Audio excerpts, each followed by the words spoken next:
What does a typical evening scene look like in a neighborhood where the majority of ordinary Filipinos live compared to a modern and developed area like BGC? How different are the streets, the atmosphere, the people, and the overall way of life once the sun goes down?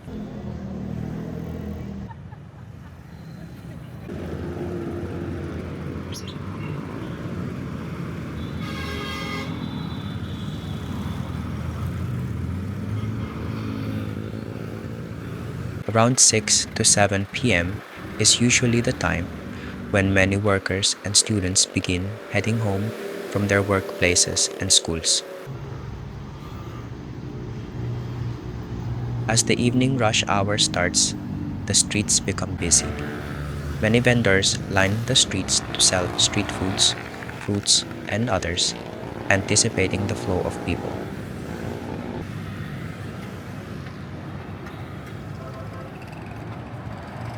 Workers and students often stop by to buy something to eat before continuing their way home. For some, these street side meals already serve as their dinner, especially after a long and tiring day. It's also a chance to relax, even if only for a short while.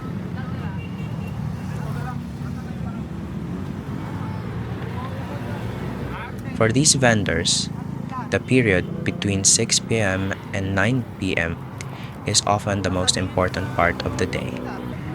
This is when customer traffic is at its highest, allowing them to earn most of their daily income within just a few hours.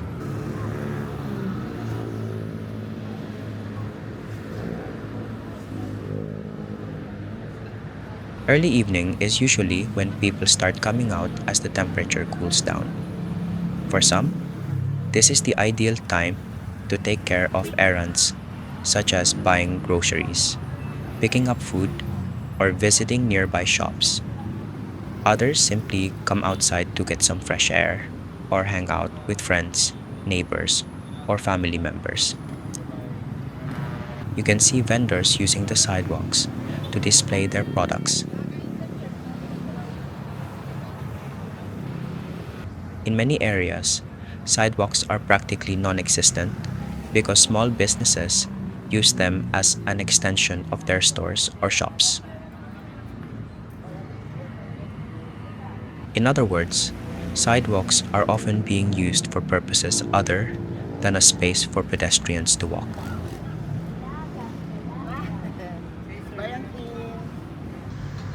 Ukay-ukay shops are second-hand or thrift stores where you can buy pre-loved clothes, shoes, bags, and other items at low prices.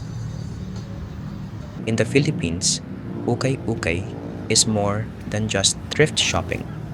It has grown into a culture built around bargain hunting and the thrill of treasure finding.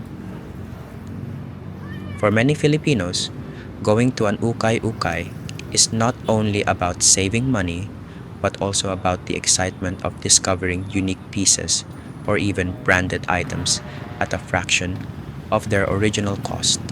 Each visit feels like a small adventure.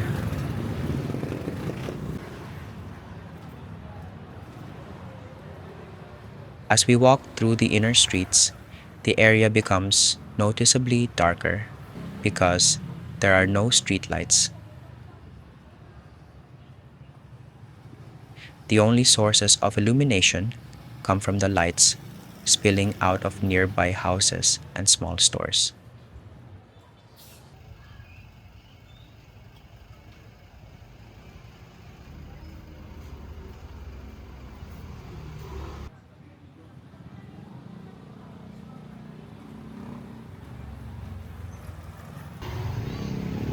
The area feels quieter and more residential, and most of the noise comes from tricycles and motorcycles passing by.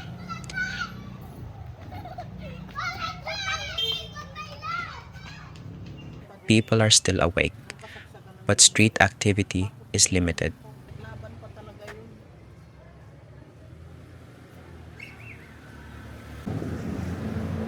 At night, the streets become a parking space for cars, jeepneys, and tricycles.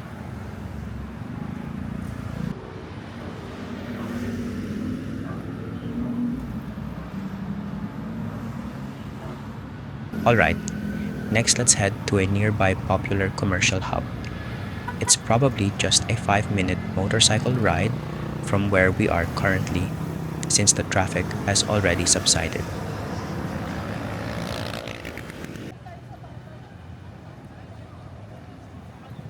This is Bonifacio High Street, the main business area in BGC. This particular section is one of its highlights.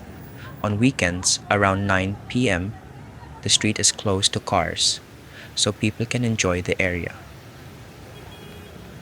Many people come here to stroll, relax, and unwind.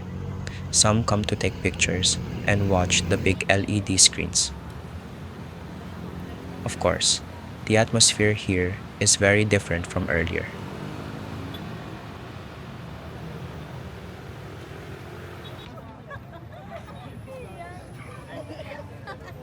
This is the BGC portal. It is a live video that connects to other cities around the world in real time. You can see pedestrians from places like the United States, Europe, or other participating cities. And those people can also see what is happening in BGC at the same moment.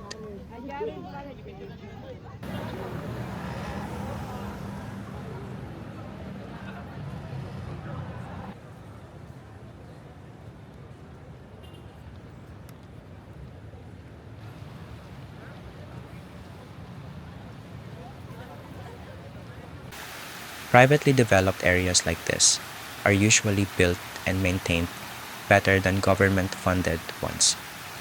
That is often the case here in the Philippines. You can immediately feel the difference between public spaces built by private developers and those funded by the government. In many privately developed districts, there is a strong emphasis on design, cleanliness, and long-term maintenance. The materials used for sidewalks, lighting, landscaping, and public infrastructure are often of higher quality, and regular upkeep is clearly prioritized. Everything tends to feel more organized, from the layout of the streets to the way public spaces are integrated into the environment. On the other hand, government-funded public areas are often built as an afterthought. The materials used are usually the cheaper ones, and it can feel like there was little to no design phase. With the amount of budget allocated, you would expect a higher quality result.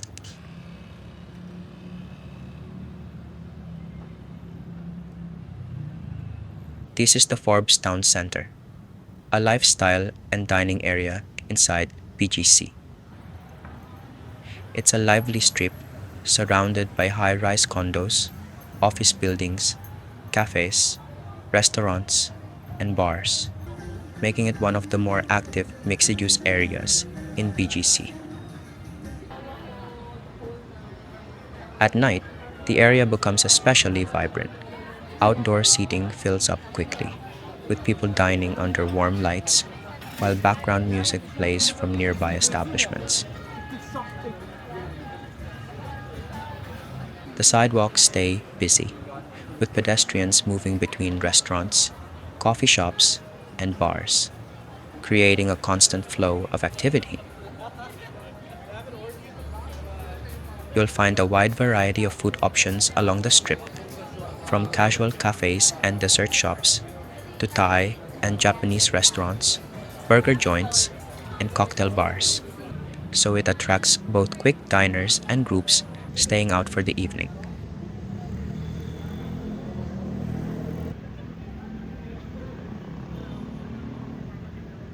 One thing that stands out is the number of foreigners spending time here.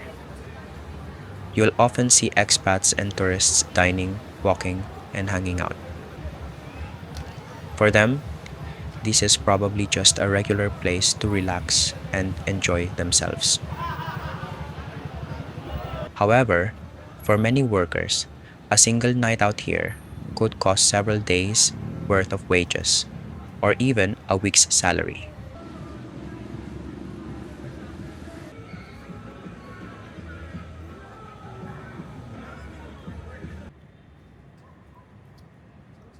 You can tell how empty these condo buildings are by how few lights are on at night. In the Philippines, sold condo units do not always mean they are occupied. That's because rent is usually unaffordable for ordinary Filipinos, and owners often prefer to keep their units empty rather than lower the rent.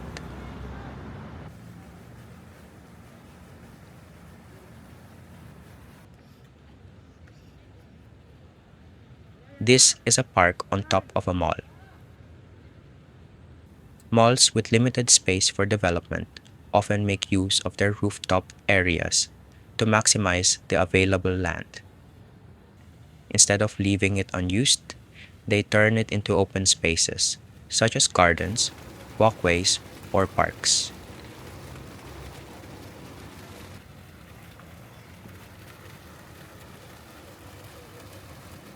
People can come here to relax and enjoy the view of the skyline. From this height, you can often see the surrounding buildings, roads, and city lights, which creates a different atmosphere compared to being at street level. It offers a sense of openness in the middle of a dense urban environment. For many visitors, it serves as a quiet escape from the busy shopping areas below. Some come here to sit and rest after walking around the mall, while others simply take photos, enjoy the breeze, or spend time with friends and family. At night, the city lights add to the view, making it a popular spot for unwinding.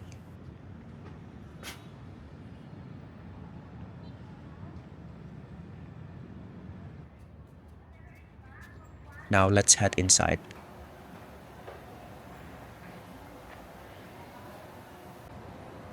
Philippine malls are not just for shopping, they are a lifestyle. Almost everything is already here. Simply put, it is a mini city inside a city. A typical modern mall here is designed with a wide, spacious atrium at the center of the building, which makes the entire space feel open and airy. High ceilings, natural light from skylights, and large open areas help reduce the feeling of being enclosed, even though you are indoors.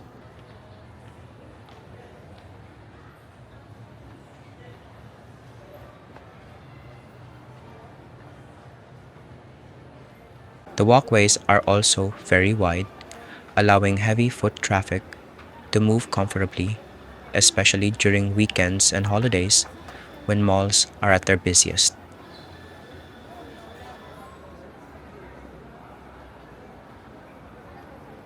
Inside, you will find a full mix of daily essentials. There's a food court, which is one of the favorite areas for shoppers.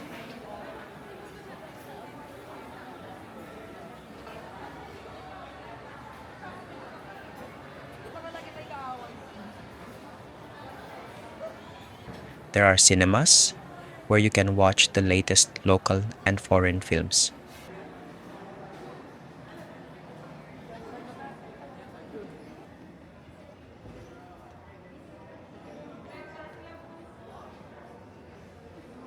Retail stores line the hallways, featuring everything from clothing, gadgets, footwear, and more.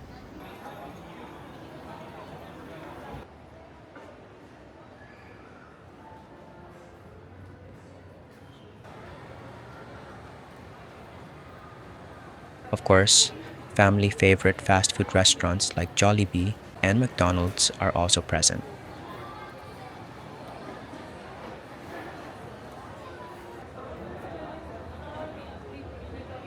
Some malls offer services that you would normally expect outside a shopping center. Government offices, payment centers, clinics, and bank branches are often located inside, making it possible to complete errands in one place without traveling across the city.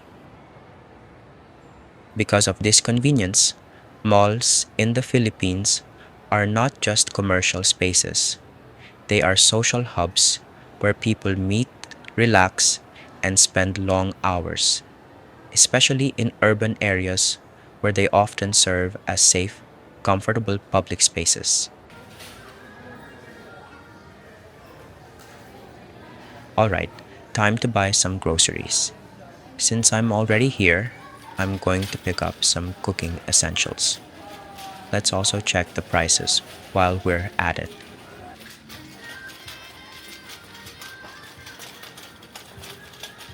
These are some of the Filipinos' favorite canned goods. For many people, these are considered somewhat of a luxury because they are more expensive than the average canned products. So they're often bought only once in a while.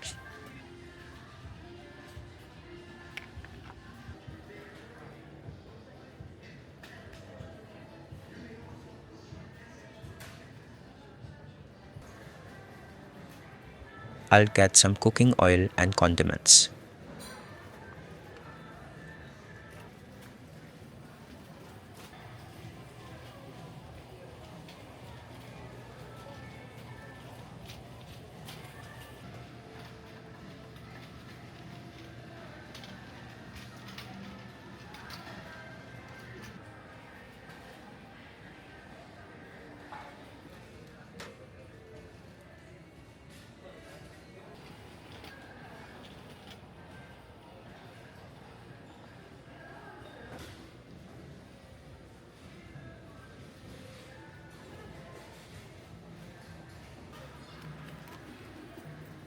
I'll buy some spices as well.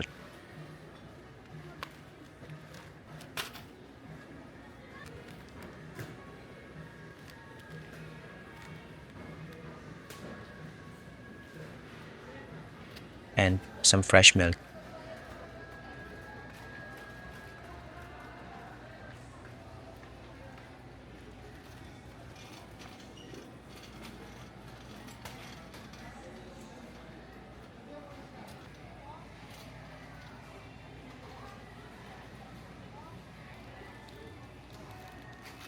I'll get some powdered milk. I'll use it as a coffee creamer.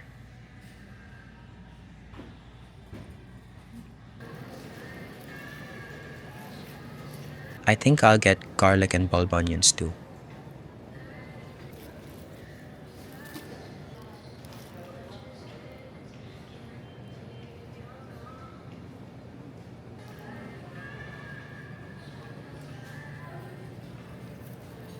And some bell pepper. It's sometimes hard to find in the local market.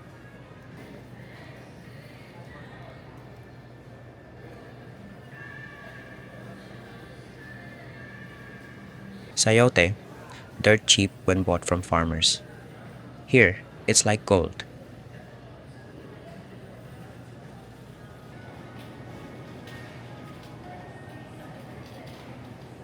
Let's check the meat prices too, although I'm not planning to buy any.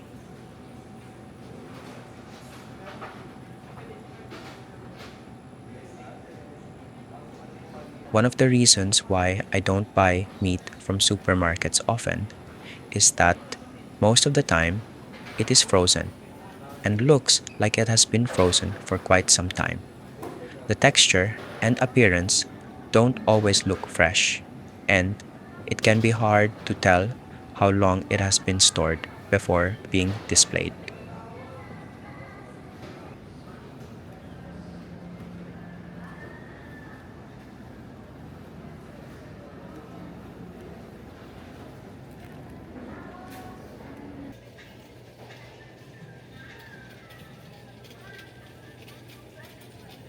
Alright, that's it.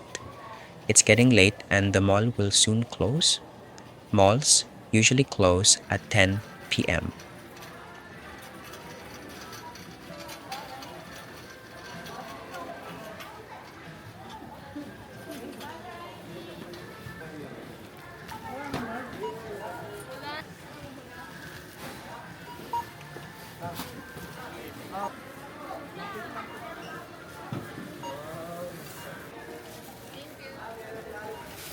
The total for everything we bought is 735 pesos, and these are just cooking essentials. Maybe another 500 pesos for the main ingredients. Okay, time to go home. I'll just pay the parking fee, which is 60 pesos.